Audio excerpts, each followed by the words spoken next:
Now, it's a pretty common practice to kind of magic find and run the same area over and over and over and over and over again for 700 billion years, doing hundreds or even thousands of runs to the same area. This is kind of the standard way that a lot of people will magic find. But maybe there's a better way. Now, if you don't want the repetitive nature of running the same area over and over again, maybe we go ahead and try what I decided to experiment with in this particular video. We do a full game clear.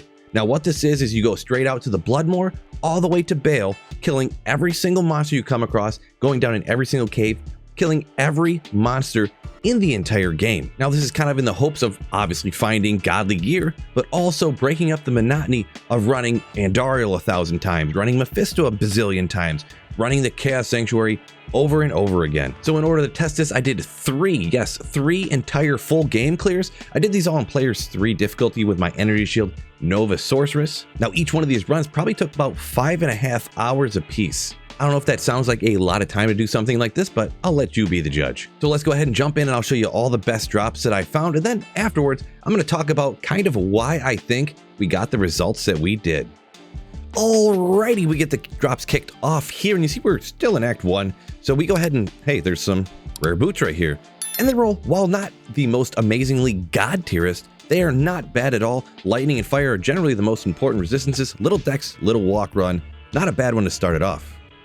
Now, still in Act 1 on this full clear, and boom, we get a key off of the only Countess run kill. So I find that a little bit on the interesting side.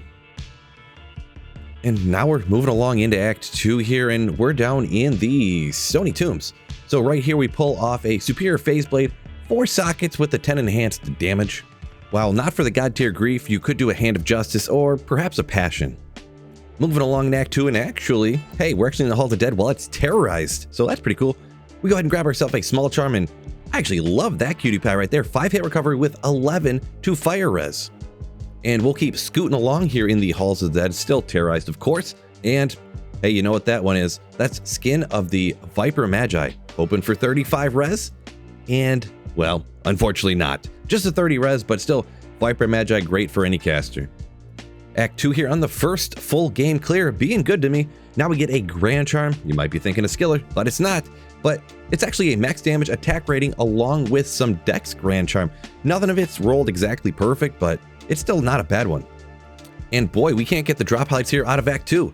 And kind of interesting, once again, we get 2 keys in a row, one from the Countess and one from the Summoner.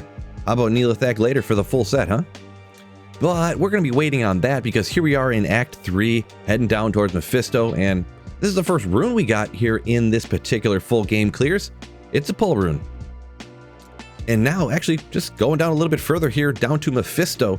Now, a lot of times people will use a Spirit on the Necromancer, but if you're not going to, the Homunculus is a great option, especially if you want to go along with the kind of like lore of a Necromancer and actually have that head on the offhand.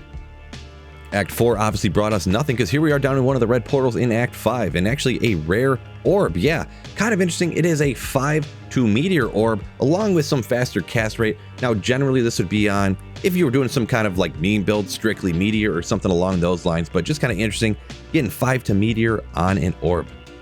And then obviously this is going to be right at the end of the full game clear, and actually 3 different uniques here from Bale. That's definitely cool. So that is the Scalper, I believe, that throwing weapon. I decided not to ID it because it wasn't ethereal, but we also get here Verdungo's Hardy Cord, great on melee characters. And of course, that other belt is the Gold Wrap. Every Magic Finder's dream, right? Now that's all she wrote for the first full game clear. Let me know down in the comments what you thought. Was that good drops for a full game clear and a little bit over 5 hours of gameplay? Let's jump in to the second full game clear. Maybe we'll step up our luck even more.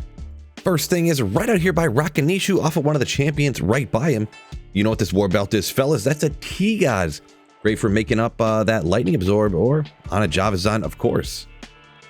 Here we are actually in a classic Magic Find area, the Stony Tombs. It is an 85 area, so you can find every single unique in the entire game. Boom! Any caster wants that sucker right there, that unique Spiderweb Sash. Is of course Arachnid's Mesh. Love to see it.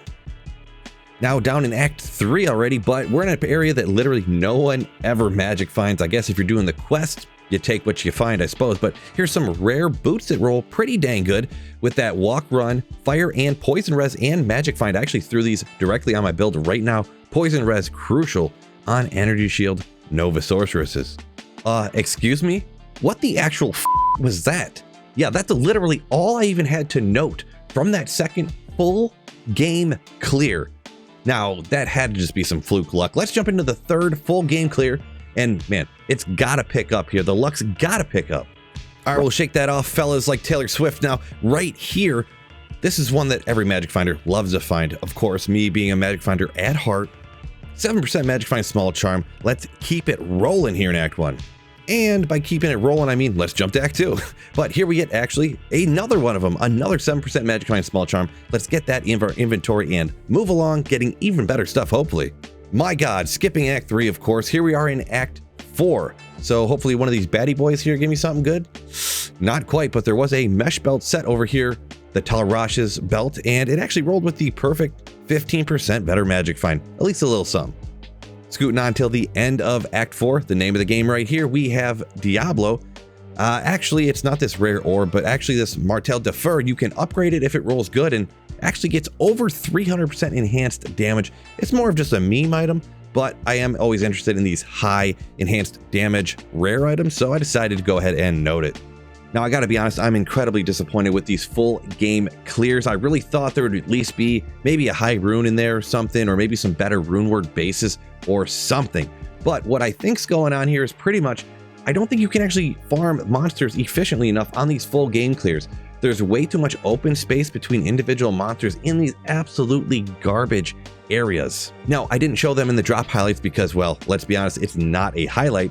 But because I'm farming all these areas that usually people would never ever go, places that have things like dolls, places that have things like souls, I actually died a few different times. And for the third run, I actually switched up my build to have more survivability, because when you came across like convicted souls and things like that, it didn't go good for me.